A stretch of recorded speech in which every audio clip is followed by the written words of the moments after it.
Fourth question solve करते हैं। ये क्वेश्चन उसी मेथड पे बेस्ड है जो थियरी हमने इरेशनल फंक्शन में डिटेल में बताई थी ना, कि अगर x to the power m into a plus b x to the power n whole to the power p dx हो और m plus one by n plus p अगर इंटीजर हो या नहीं हो तो क्या क्या कर सकते हैं, उसी थियरी पर बेस्ड ये क्वेश्चन है। और उस लेक्चर में मैंने डिटेल में समझाया था कि एक बहुत इंपॉर्टेंट ट्रिक होता है या टेक्निक होता है जो बहुत सारे क्वेश्चंस में लग जाता है। वो टेक्निक क्या होता है कि आप ब्रैकेट के अंदर जो चीज़ है उसमें जो x का जो टर्म है उसमें से कुछ कान पकड़ के बाहर निकालिए, x का कोई पावर ब्रैकेट से बाहर निकालिए। यहाँ भी देखिए मैं क्या करूँगा, इस इंटीग्रेंड को हम लोग ऐसे लिख दें dx, ये सब तो रहेगा ही, x टू द पावर 4 को बाहर निकालते हैं तो क्या हो जाएगा, x हो जाएगा, क्योंकि x टू द पावर 4 को बाहर निकाल रहे हैं और ये पावर 1/4 है तो बाहर निकल कर x हो जाएगा, इंटू ये हो जाएगा 1 plus 1/x to the power 4 to the power 1/4, ये तो रहेगा ही। ये क्लियर है। ये इंटीग्रेंड ऐसे था, हमने क्या किया, x टू द पावर 4 को बाहर निकाला तो ये वाला टर्म 1 हो गया, plus 1/x to the power 4 हो गया तो हमने उसको ऐसे लिख दिया और ये x बाहर आ गया। अब इस x के बाहर आने से क्या फ़ायदा हुआ, कुछ फ़ायदा हुआ भी कि नहीं। अब आप देख रहे हैं कि यहाँ पर 1/x टू द पावर 4 है, इसका डिफरेंशियल कोएफिशिएंट में कुछ -4 वगैरह तो आएगा ही, लेकिन x to the power 5 dx आता है, यानी कि आप चाह रहे हैं कि dx by x to the power 5 आपको मिले इंटीग्रेंड में। तो यहाँ पर क्या x टू द पावर 5 है, नहीं, यहाँ तो नहीं है, लेकिन x टू द पावर 5 यहाँ पर लाने से कौन रोक रहा है आपको। आप इस x को ऐसे लिखिए, x to the power 5 into 1/x to the power 4, या इसको ऐसे लिख दीजिए, बिल्कुल लिख सकते हैं, कोई रोक टोक नहीं है। तो देखिए यहाँ पर x था, उसको हमने x to the power 5 into 1/x to the power 4 कर दिया। अब ये सब मैनिपुलेशन आपको दिमाग में चलना चाहिए कि ऐसे करने से आंसर आ जाएगा। ऐसा मैंने क्यों मैनिपुलेशन किया, क्योंकि यहाँ से आपको दिख रहा है 1/x टू द पावर 4 है, इसका डिफरेंशियल कोएफिशिएंट में dx by x to the power 5 आता है, यानी कि हमें इस तरह का टर्म चाहिए। इस तरह के टर्म के लिए हमें एक बार 1/x टू द पावर 4 करना पड़ेगा।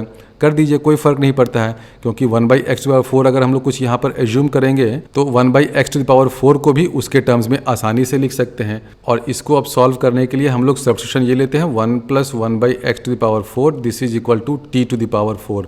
अब आप कहेंगे आपने t टू द पावर 4 क्यों लिया, वो इसलिए लिया क्योंकि देखिए इस चीज़ का है पावर 1/4, तो t टू द पावर 4 लेने से क्या होगा कि ये 4 और ये 4 कैंसिल हो जाएगा, ये ठीक है। अब इसको डिफरेंशिएट करिएगा तो आपको dx by x to the power 5 कुछ आएगा, वो dx by x to the power 5 तो ऑलरेडी यहाँ पर मौजूद है, तो इसको डिफरेंशिएट करिए तो हो जाएगा -4 dx by x to the power 5 this is equal to 4t³ dt। ये 4 और ये 4 कैंसिल हो गया तो dx by x to the power 5 हो जाएगा -t³ dt। तो यहाँ लिखेंगे तो हो जाएगा माइनस बाहर चला गया, यहाँ आ गया t³ dt डिवाइडेड बाई, अब ये क्या है, यहाँ पर 1/x टू द पावर 4 तो बचा हुआ है, इसकी वैल्यू क्या होगी, 1/x to the power 4 is equal to t to the power 4 -1। तो यहाँ लिखिए t to the power 4 -1 into ये क्या है, t to the power 4 to the power 1/4, यानी कि ये हो गया t।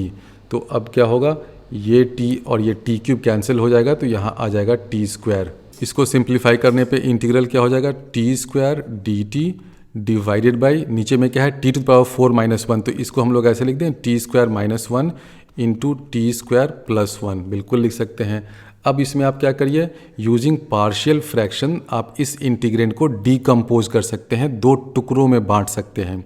और पार्शियल फ्रैक्शन यूज़ करते टाइम ये ध्यान रखिए कि इस t² को ही हम लोग एक वेरिएबल मान लेते हैं, उससे फ़ायदा होगा क्योंकि सब कुछ तो t² के टर्म्स में अभी है। तो इस t² को हम लोग ऐसे लिख दें, एक हाफ बाहर कर देते हैं, एक -1/2 कर देते हैं बाहर, तो अंदर में क्या आ जाएगा 2t², तो ऊपर आ जाएगा यहाँ पे 2t²। फिर हम लोग ऐसे लिख सकते हैं t² +1 प्लस t² -1 और dt तो रहेगा ही, और नीचे में ये आ जाएगा t² -1 इंटू t² +1। तो ये सबको समझ में आया होगा कि ये हमने क्या जगलरी की। यहाँ पे है t², तो हमने इसको 2 से डिवाइड किया तो 2t² हो गया। इसको मैं ऐसे लिख सकता हूँ t² +1 प्लस t² -1, सेम चीज़ है। अब आप क्या करिए कि ये इंटीग्रल 1 हो गया, इसको जब करने जाइएगा तो t² +1 t² +1 कैंसिल हो गया, क्या बचेगा dt बाई t² -1। उसी तरह जब दूसरा इंटीग्रल सॉल्व करिएगा तो क्या होगा, ये वाला है ना, तो उसमें टी स्क्वायर माइनस वन ये कैंसिल हो गया, क्या बचेगा D t by t square plus one. उसका तो इंटीग्रल बहुत आसान होता है, tan इनवर्स टी होता है, तो ये क्वेश्चन सॉल्व हो गया। आप माइनस हाफ को बाहर लीजिए, फिर क्या हो जाएगा d t by t square minus one एक इंटीग्रल हो गया, दूसरा हो जाएगा d t by t square plus one. तो इसका इंटीग्रल क्या होगा, इसका इंटीग्रल होगा half l n t minus one by t plus one, तो ये हो गया सॉल्व। इसका इंटीग्रल क्या होगा tan इनवर्स t, और माइनस हाफ तो बाहर में रहेगा ही। इस क्वेश्चन में भी इंटीग्रेंड आप देख रहे हैं कि कुछ अजीब सा है, 1 प्लस रूट एक्स है और फिर root under x minus x square है। ये तो क्वाड्रेटिक है, लेकिन ये लीनियर नहीं है क्योंकि यहाँ पर रूट x है, तो इसको आप नहीं कह सकते हैं कि ये x के टर्म्स में लीनियर है, ये तो नहीं है। तो एक सब्स्टिट्यूशन जो यहाँ पर शायद चल सकता है कि हम लोग क्यों ना रूट x को t मान लें, देखते हैं वो करने से क्या होता है। अगर आप root x is equal to t मानेंगे तो इसको डिफ्रेंशिएट करिएगा तो हो जाएगा 1/2 root x d x, this is equal to d t. अब रूट x क्या है, t है, तो हम लोग लिख सकते हैं dx/2 is equal to t d t, बिल्कुल सही है। तो dx को लिख सकते हैं 2t dt, तो dx को लिखिए 2t dt डिवाइडेड बाय क्या हो जाएगा, यहाँ पे है 1 प्लस रूट एक्स, यानी कि ये हो जाएगा 1 प्लस टी। और एक चीज़ ये ध्यान रखिए कि यहाँ पर क्या है root under x minus x square, तो ये क्या हो जाएगा x क्या हो जाएगा t square minus x square क्या हो जाएगा t टू द पावर 4। अब इसमें से अगर आप टी स्क्वायर को बाहर निकालिएगा रूट के, तो t बाहर निकलेगा, तो एक t बाहर निकला तो ये t और ये t कैंसिल हो जाएगा, तो आपको इंटीग्रेंड क्या मिलेगा, तब आपको इंटीग्रेंड मिल जाएगा 2, ऊपर में आ जाएगा डी टी, यहाँ आ जाएगा 1 प्लस टी, और आपने यहाँ से टी स्क्वायर को बाहर निकाला है तो बचा क्या 1 माइनस टी स्क्वायर, तो ये हो गया इंटीग्रेंड। तो देखिए ये जो अब इंटीग्रेंड हुआ ना, ये उस फॉर्म में हो गया, किस फॉर्म में, हम लोग बार बार बताते थे ना कि एक लीनियर एक्सप्रेशन हो और रूट अंडर क्वाड्रेटिक हो, वो वाला केस हो गया। वो केस 2 या केस 3 कुछ होता था, जो हमने 3 केसेस बताए थे, शायद ये केस 3 था। तो इस तरह के इंटीग्रल को कैसे सॉल्व करते हैं, आप ये सब्स्टिट्यूट करिए 1 plus t is equal to 1/z, जहाँ पर z नया वेरिएबल है, तो 1 plus T equal to 1/z करिएगा तो ये क्वेश्चन भी सॉल्व हो जाएगा। तो इस क्वेश्चन में सबसे पहले तो इस इंटीग्रल को इस फॉर्म में रिड्यूस करना पड़ेगा, लीनियर इनटू रूट क्वाड्रेटिक, और यहाँ हमने इसको इस मेथड से रिड्यूस किया। आप चाहते तो यहाँ ऐसे भी कर सकते थे कि root x minus x square है, यहाँ से अगर आप रूट x को पहले ही कॉमन निकाल लेते तो क्या होता है, रूट x एक बाहर निकल गया तो अंदर में क्या बचता 1 माइनस एक्स बचता, ये बचता ना, तो ये क्या होता है root under 1 minus t square, और ये dx बाई रूट एक्स, ये जो dx बाई रूट एक्स है वो क्या हो जाता है 2 dt। तो आप डायरेक्टली वैसे भी लिख सकते थे, खैर दोनों में कोई खास अंतर नहीं है, वैसे भी आप करते तो आप यहीं पर पहुंचते 2 times dt divided by 1 plus t into root under 1 minus t square. तो अब इस इंटीग्रल को सॉल्व करने के लिए सब्स्टिट्यूशन लेना पड़ेगा, 1 plus t is equal to 1/z, d t is equal to minus 1/z square dz, तो इस dt की जगह ये लिखिए, और 1 प्लस टी तो 1/z हो जाएगा, और आपको t को भी z के टर्म्स में लिखना पड़ेगा, तो t को z के टर्म्स में लिखिएगा तो हो जाएगा t is equal to 1 minus z by z। तो इस पूरे इंटीग्रेंड को जब आप z के टर्म्स में लिखेंगे तो देखिए ये हो जाएगा दिस इज इक्वल टू -2 तो आ ही जाएगा, फिर हो जाएगा dz by z square into 1 plus T हो जाएगा 1/z, तो एक नीचे में आ गया 1/z इंटू रूट अंडर यहाँ पर आ जाएगा 1 minus z by z whole square. तो इस पूरे को जब सिंप्लीफाई करिएगा, ये z वेड सब कैंसिल जब होगा तो सिंप्लीफाई होने के बाद ये इंटीग्रल हो जाएगा -2 integral dz by root under 2z minus 1। इसको इंटीग्रेट करना बहुत आसान है, इसका इंटीग्रल हो जाएगा -2 integral 2z minus 1 plus c। तो फाइनल आंसर ये हो गया -2 रूट अंडर 2z माइनस 1, जहाँ पर z क्या है, z ये है 1/1 प्लस टी, यानी कि z को मैं डायरेक्टली ऐसे लिख दूँ z is equal to 1/1 plus t, यानी कि 1 प्लस रूट एक्स के। इस तरह के क्वेश्चन में आपको 2 बार सब्स्टिट्यूशन करना पड़ा।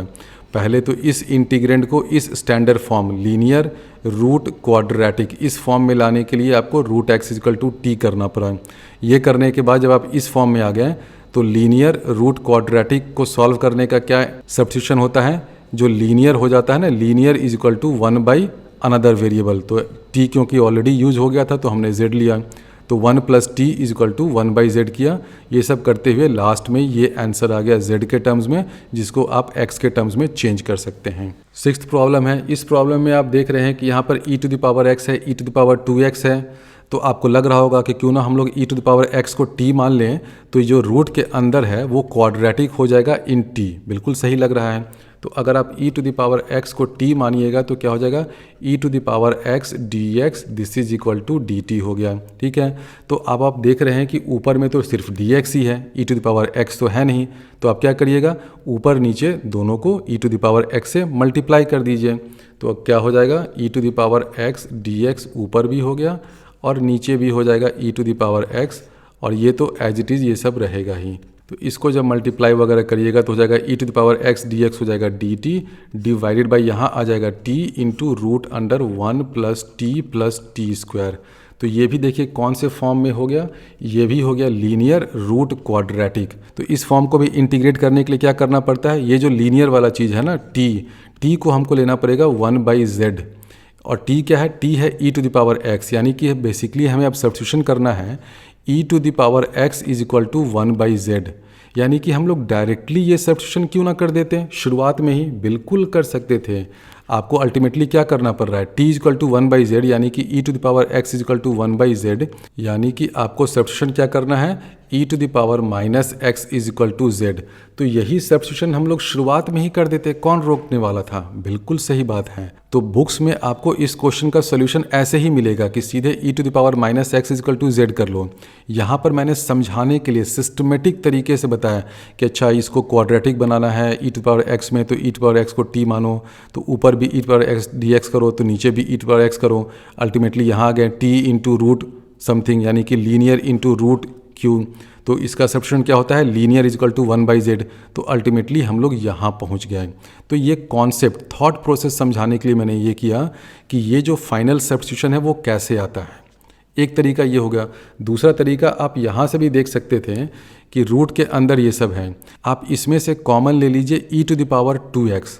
रूट के अंदर जो चीज़ है उसमें से e to the power 2x को बाहर निकालिएगा तो क्या हो जाएगा, मैं वैसे भी कर देता हूँ, अल्टीमेटली हम लोग यहीं पहुँच जाएंगे। मैं ये बोल रहा हूँ कि e to the power 2x को रूट से बाहर निकालो तो क्या हो जाएगा, dx यहाँ आ जाएगा e to the power x, और अंदर में क्या आ जाएगा, e to the power 2x को बाहर निकाला तो 1 बचा, plus e to the power x में से e to the power 2x निकाला तो e to the power minus x बचा, फिर 1 में से भी e to the power 2x से निकाला मतलब डिवाइड किया तो क्या हो जाएगा e to the power minus 2x। अब इस e to the power x जो नीचे बैठा हुआ है इसको ऊपर ले जाओ तो ये क्या हो जाएगा, तो भाई ऊपर तो चला जा, तो ये ऊपर जा कर के ये हो जाएगा e to the power minus x हो गया। सेम चीज़ है ना। अब आप क्या करिए, अब यहाँ पर अब सब्स्टिट्यूशन कर दीजिए, कौन सा वाला, ये वाला e to power minus x is equal to z। तो क्या हो जाएगा, तो हो जाएगा dz by root under 1 plus z square. तो देखिए एग्जैक्टली वहीं हम लोग पहुँच गए। तो दोनों मेथड से आप इसको समझ सकते हैं। पहला जो मेथड था वो सिस्टमेटिकली आपको बता रहा था कि ये सब्स्टिट्यूशन हमें क्यों करना पड़ा। अब इसको सॉल्व करना तो बहुत ही आसान है। आप कैसे करिएगा इसको सॉल्व, आप इंटीग्रल को ऐसे लिख दीजिए dz बाई नीचे में क्या आ जाएगा 1 प्लस z स्क्वायर, इसको हम लोग ऐसे लिख दें z plus half whole square plus root 3/2 whole square. इसको बस मैंने method of completion of square से कंप्लीट कर दिया है। इस चीज़ को हम लोग ऐसे भी लिख सकते हैं। अब ये तो इसका स्टैंडर्ड फार्मूला होता है। अच्छा, इस पूरे इंटीग्रल में यहाँ पर एक माइनस भी आ जाएगा, क्योंकि हम लोग अगर e to power minus x को z लेंगे तो minus e to power minus x dx is equal to dz होगा। तो यहाँ पर dz के साथ एक माइनस भी आएगा, तो माइनस तो कहाँ भागा, यहाँ आ जा, माइनस आ गया। तो आंसर हो जाएगा माइनस तो ये रहेगा ही, यहाँ हो जाएगा ln z प्लस 1/2 प्लस हो जाएगा रूट अंडर ये चीज़ Z square plus Z plus 1। तो ये इसका फाइनल आंसर हो गया। और z क्या हो गया, z की वैल्यू हो गई e to the power minus x. तो ये इसका आंसर हुआ। तो इसको आप दो तरीके से कर सकते हैं। डायरेक्टली आप ये सब्स्टिट्यूशन लगा दीजिए e to the power minus x equal to z तो भी हो जाएगा, या नहीं तो आप दो स्टेप में पहले e टू पावर x को t माना, फिर अगले स्टेप में t is equal to 1/z किया तो भी आप यहीं पर पहुँच जाएंगे। 7th प्रॉब्लम सॉल्व करते हैं। Let i is equal to this integral and j is equal to this integral, then the value of j minus i is. आप दोनों इंटीग्रल i और j को देखेंगे तो आपको दिख जाएगा कि दोनों में क्या है। इसमें भी देखिए e to the power x dx ऊपर में है और नीचे में है e to the power 4x plus e to the power 2x plus 1। तो इस इंटीग्रेंट को देखने से आपको लग रहा होगा कि क्यों ना मैं e to the power x is equal to t substitute कर दूं। बिल्कुल सही है। तो e to the power x dx ऊपर में है वो dt हो जाएगा। कर दीजिए, करके देखते हैं क्या होता है। तो ऊपर में dt हो गया, नीचे हो गया 1 plus t square plus t to the power 4। तो अब इस इंटीग्रल को क्या हम लोग सॉल्व कर सकते हैं? सॉल्व कर सकते हैं, लेकिन ये बहुत ही लेंदी और कॉम्प्लिकेटेड होगा। यूजिंग पार्शियल फ्रैक्शन आप इस इंटीग्रेंड को डिकम्पोज करिए, उसके बाद आप इसको कर लीजिएगा। इसको करना असंभव नहीं है, हो जाएगा, लेकिन बहुत लेंदी होगा। उसी तरह जब आप जे में आएंगे तो जे में क्या है, आपको दिख रहा है कि ऊपर में है e to the power minus x d x. तो यहाँ भी अगर आप e to the power minus x को u मान लेते हैं तो इंटीग्रल क्या हो जाएगा, माइनस डी यू हो जाएगा, और नीचे में हो जाएगा 1 plus u square plus u to the power 4।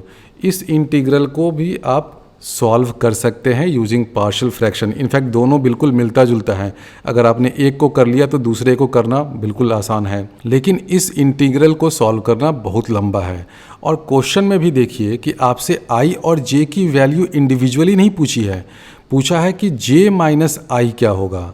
तो आप j माइनस आई को दोनों को एक साथ लेकर तो सॉल्व करिए। अलग अलग क्यों कर रहे हैं कि अलग j को निकाले अलग i को निकाले, ऐसे मत करिए। तो जानबूझ करके क्वेश्चन ने आपसे पूछा है कि j माइनस आई, ताकि क्वेश्चन थोड़ा सा मैनेजेबल हो जाए। ये प्रीवियस ईयर जेई का ही क्वेश्चन है, उसी से मैंने लिया है। तो इंडिविजुअली अगर आप i और j को फाइंड करेंगे तो बहुत मुश्किल होगा। दोनों को साथ लेकर चलते हैं और देखते हैं कि क्या होता है। तो j माइनस आई क्या हो जाएगा, j माइनस आई यहाँ हो जाएगा e to the power minus x, नीचे में है e to the power minus 4x plus e to the power minus 2x plus 1, minus कर दीजिए, इधर क्या है e to the power x divided by e to the power 4x plus e to the power 2x plus 1, और सबके last में dx रहेगा। अब आप चाहते हैं कि दोनों इंटीग्रेंड को कुछ सिंप्लीफाई किया जाए, तो उसके लिए दोनों का डिनोमिनेटर सेम होना चाहिए। लेकिन अभी क्या दोनों का डिनोमिनेटर सेम है? नहीं है। यहाँ है e to the power minus 4x, यहाँ है e to the power 4x। तो डिनोमिनेटर को सेम करने के लिए हम लोग ये कर सकते हैं कि ये जो फर्स्ट वाला इंटीग्रेंड है, इसमें न्यूमरेटर और डिनोमिनेटर दोनों में e to the power 4x से मल्टीप्लाई करते हैं। आप ऊपर भी करिए और नीचे भी करिए, यहाँ भी e to the power 4x और नीचे भी करिए। नीचे जब e to the power 4x से मल्टीप्लाई करिएगा तो ये हो जाएगा e to the power 4x plus e to the power 2x plus 1, जो सेकेंड इंटीग्रेंड का डिनोमिनेटर है। तो दोनों का डिनोमिनेटर सेम हो जाएगा। डिनोमिनेटर सेम हो गया तो आप आसानी से इसको ऐड या सब्ट्रैक्ट कर सकते हैं। तो पहला स्टेप तो ये हुआ कि j वाला जो इंटीग्रेंड है उसके न्यूमरेटर और डिनोमिनेटर में e to the power 4x से मल्टीप्लाई करिए। तो न्यूमरेटर में क्या हो जाएगा, न्यूमरेटर में हो जाएगा e to the power 3x, यहाँ है minus e to the power x, तो ये आ गया, और नीचे में आ जाएगा 1 plus e to the power 2x plus e to the power 4x। तो j माइनस आई जो है वो ये इंटीग्रल बन जाएगा। तो हम लोग लिख दें j minus i, this is equal to e to the power 3x minus e to the power x divided by 1 plus e to the power 2x plus e to the power 4x dx। अब numerator में आप e to the power x को common ले सकते हैं। Common हम लोग इसीलिए लेकर अलग रख रहे हैं क्योंकि अभी जब हम लोग सब्स्टिट्यूट करेंगे कि e to the power x is equal to t, तो आपको e to the power x dx is equal to dt ये चाहिए। तो आप क्या करिए, न्यूमरेटर में दोनों टर्म में e to the power x है ही, तो निकाल कर बाहर कर दीजिए। तो वो सब करिएगा तो न्यूमरेटर हो जाएगा e to the power 2x minus 1 into e to the power x dx। और यहाँ अब हम लोग सब्स्टिट्यूशन करते हैं e to the power x is equal to t। तो इंटीग्रेंड क्या हो जाएगा, ऊपर में हो जाएगा टी स्क्वायर माइनस 1 dt और नीचे हो जाएगा 1 plus t square plus t to the power 4। तो अब ये सब कुछ जाना पहचाना लग रहा है। ऊपर भी टी स्क्वायर माइनस 1 आ गया, नीचे भी 1 plus t square plus t to the power 4 आ गया, बाई क्वाड्रेटिक्स जैसा कुछ दिख रहा है। तो ये सब करिएगा तो ये इंटीग्रेंड हो जाएगा e to the power 2x minus 1 यानी कि टी स्क्वायर माइनस 1, यहाँ हो गया dt, नीचे में आ जाएगा 1 plus t square plus t to the power 4। अब आप क्या करिए, अब आप न्यूमरेटर और डिनोमिनेटर दोनों को टी स्क्वायर से डिवाइड कर दीजिए। वो करने से क्या होगा, ऊपर में आ जाएगा 1 माइनस 1 बाई टी स्क्वायर और नीचे में आ जाएगा 1 plus t square plus 1 by t square. अब इस चीज़ को तो हम लोग सिंप्लीफाई कर सकते हैं। किसके टर्म्स में लिखेंगे, इसको लिख देते हैं t plus 1 by t whole square के टर्म्स में। इसके टर्म्स में क्यों लिखा, क्योंकि इस t प्लस 1 बाई टी का डिफरेंशियल देखिए यहाँ पर मौजूद है, तो इसलिए हम लोग डिनोमिनेटर को t plus 1/t whole square के टर्म्स में लिखेंगे। तो अब ये तो बहुत ही आसान है, ऐसा तो 50 क्वेश्चन मैंने करवा दिया है। और अब हम लोग नया सब्स्टिट्यूशन करते हैं कि let t plus 1/t is equal to u। तो ये अगर u होगा तो ऊपर वाला पूरा पूरा हो गया du, तो इंटीग्रल अब हो जाएगा integral du divided by you square -1। ये -1 क्यों हुआ? क्योंकि t plus 1/t whole square में से +2 आता है, तो +2 मेरे पास था +1 ही, तो हम लोग +2 -1 करेंगे तो +1 आ जाएगा। तो इंटीग्रेंट ये हो गया du बाई यू स्क्वायर -1। इसका इंटीग्रल तो बहुत ही आसान है, इसकी वैल्यू हो जाएगी half ln u -1 by u plus 1। u को t के टर्म्स में लिखेंगे तो हो जाएगा हाफ ln u है t प्लस 1/t, तो ये सिंप्लीफाई करिएगा तो हो जाएगा t square minus T plus 1, ऊपर वाला टर्म, नीचे वाला आ जाएगा t square plus t plus 1। अब लास्ट में t को भी सब्स्टिट्यूट कर दीजिए। t क्या था? हम लोग भूल ही गए कि t हमने क्या लिया था, t शायद था e to the power x, तो t की जगह e to the power x substitute कर दीजिएगा तो फाइनल आंसर मिल जाएगा। इस सीरीज़ का लास्ट प्रॉब्लम सॉल्व करते हैं। बहुत ही लंबा लेक्चर सीरीज हो गया है। इसके बाद हम लोग अगले पोर्शन में प्रॉपर्टीज़ ऑफ डेफिनेट इंटीग्रल, फिर definite integral as limit of sum, फिर geometrical interpretation of definite integral, वो सब करेंगे। तो ये लास्ट प्रॉब्लम है इस सीरीज़ का। उसके बाद भी मैं DPPs और टेस्ट सीरीज़ तो देता ही रहूँगा। ये भी प्रॉब्लम जो है वो प्रीवियस ईयर JEE एडवांस लिया हुआ है। Integral 0 to 1 x⁴ 1 minus x⁴ divide by 1 plus x square dx, इसको फाइंड करना है। इंटीग्रेंट आप देख रहे हैं कि कैसा है, रैशनल फंक्शन है। लेकिन ये रैशनल फंक्शन कैसा है, न्यूमरेटर वाला जो है वो हायर डिग्री का है। न्यूमरेटर देखिए x⁴ डिग्री तक भी है, और डिनोमिनेटर तो बेचारा छुटकू सा x² तक ही गया है, सेकेंड डिग्री का ही है। तो आप क्या कर सकते हैं, इस न्यूमरेटर को डिनोमिनेटर से डिवाइड कर सकते हैं। तो by method of long division आप इसको डिवाइड करिएगा तो कुछ कुछ रैशनल टर्म्स आ जाएंगे, plus something bye 1 plus x², ऐसा आ जाएगा। तो इसको या तो आप लॉन्ग डिवीजन मेथड से सिंप्लीफाई करिए, डिवाइड करिए, या आप यूजिंग अलजेब्रा भी इसको कर सकते हैं। कि आप ये देखिए कि इंटीग्रेंट में क्या है, x⁴ into 1 minus x whole to the power 4, और नीचे है 1 प्लस x²। अब मैं इस x⁴ को x⁴ माइनस 1 प्लस 1 कर दूं तो चलेगा? बिल्कुल चलेगा। x⁴ माइनस 1 प्लस 1 करने से फ़ायदा ये होगा कि इसको अब हम लोग दो पार्ट में ब्रेक कर सकते हैं। तो ये जो x⁴ माइनस 1 है ना, इसके फैक्टर्स क्या होते हैं, x² माइनस 1 और x² प्लस 1, तो वो नीचे वाले से कैंसिल हो जाएगा। क्वेश्चन में दे रखा है x⁴, उसको हम लोग लिख सकते हैं x⁴ माइनस 1 प्लस 1। तो ये एक टर्म हो जाएगा, इसको मल्टीप्लाई करके, और प्लस 1 इंटू दिस अलग से आएगा। तो ये मैनिपुलेशन करिएगा तो आपको मिल जाएगा x⁴ minus 1 into 1 minus x⁴ divided by 1 plus x²। ये एक टर्म हुआ, और इधर आ जाएगा plus 1 minus x whole to the power 4 divided by 1 plus x²। हमने इस इंटीग्रेंट को दो टुकड़ों में बांट दिया, ये पहला टुकड़ा, ये दूसरा टुकड़ा। पहला टुकड़ा में क्या होगा, x² minus 1 into x² plus 1 है, तो ये 1 प्लस x² जो डिनोमिनेटर में है वो कैंसिल हो जाएगा। तो जो ये इंटीग्रेंट है ना, वो ऐसा फंक्शन होगा जिसका डिनोमिनेटर 1 होगा, यानी कि ये जो पहला टुकड़ा है इस इंटीग्रल का वो ऐसा कुछ हो जाएगा, x² माइनस 1, तो एक फैक्टर रहेगा ही, दूसरा फैक्टर जो होगा x² प्लस 1 वो नीचे से कैंसिल हो गया। तो ये हो जाएगा x² minus 1 into 1 minus x to the power 4 dx। अब क्वेश्चन में आप यहीं पर रुक जाइए, इसको भी सिंप्लीफाई करेंगे लेकिन बाद में करेंगे। अब आप जानते हैं कि 0 से 1 के बीच में इसको अगर हम लोग इंटीग्रेट करेंगे, x² minus 1 into something something यहाँ पर आएगा, तो ये जो पूरा इंटीग्रेंट है वो कैसा होगा, इसमें x का कुछ कुछ पावर होगा, 5x³ प्लस 6x⁴ कुछ कुछ इस तरह का होगा।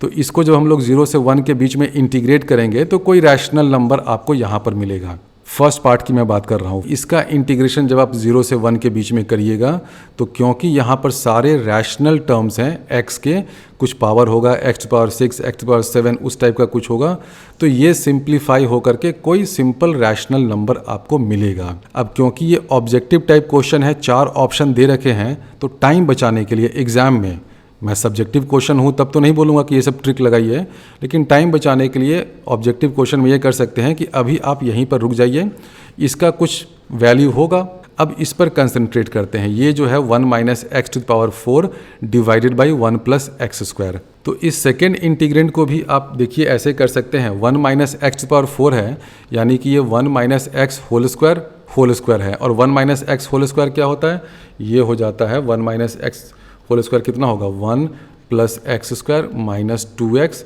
ये हो गया, इसका होल स्क्वायर हुआ और नीचे में ये रहेगा 1 प्लस एक्स स्क्वायर, ये तो रहेगा ही। अब इसको भी एक्सपैंड करना होगा। इसको जब एक्सपैंड करिएगा तो देखिए क्या क्या मिलेगा। कुछ तो आपको मिलेगा जो x के टर्म्स में होगा और उसका डिनोमिनेटर 1 होगा। डिनोमिनेटर क्यों 1 हुआ, क्योंकि इसको जब स्क्वायर करिएगा तो 1 plus x square whole square हुआ, तो नीचे वाला 1 प्लस एक्स स्क्वायर कैंसिल हो गया। क्रॉस टर्म में क्या होगा, minus 4x into 1 plus x square, उसमें भी 1 प्लस एक्स स्क्वायर कैंसिल हो गया। तीसरा जो टर्म होगा वो होगा plus 4x square divided by 1 plus x square. तो उस तीसरे टर्म को ही लिखते हैं। बाकी जो दो टर्म है वो तो x के टर्म्स में होंगे, उनको अभी भूल जाते हैं। तो वो जो तीसरा टर्म होगा वो कुछ इस तरह का होगा, 4x square by 1 plus x square. अब इस 4x square by 1 plus x square को कैसे लिख सकते हैं, 4 को तो भाई बाहर निकालो, चलो भाई तुम बाहर चलो, तो इसको हम लोग ऐसे लिख सकते हैं 1 प्लस एक्स स्क्वायर माइनस 1। तो ये क्या हो जाएगा, 4 इंटू 1, तो 4 इंटू 1 उसका इंटीग्रल तो 4 हो गया, तो 4 तो बाहर चला गया, बचा क्या, minus 4 integral 1 by 1 plus x square D x, ये लास्ट में बचा। अब इसको अब आप और सिंप्लीफाई नहीं कर सकते हैं, और इसको सिंप्लीफाई करने की ज़रूरत भी नहीं है। इसको इंटीग्रेट करना है from 0 to 1। 1 by 1 plus x square का इंटीग्रल क्या होता है, tan इनवर्स x। लिमिट लगाएंगे 1 और 0, तो क्या हो जाएगा, tan इनवर्स 1 होता है पाई बाई 4, यानी कि पाई बाई 4 माइनस 0, और ये है 4, तो आंसर में क्या कुछ आना चाहिए, माइनस 4 इंटू पाई बाई 4। तो आंसर देखिए सिर्फ यही ए ऑप्शन में ही माइनस पाई का है, इसलिए ए ऑप्शन सही हो गया। तो यहाँ तो मैंने एक शॉर्टकट ट्रिक से इसको करवाया और थोड़ा समझा कर करवाया, इसलिए इतना लंबा लगा।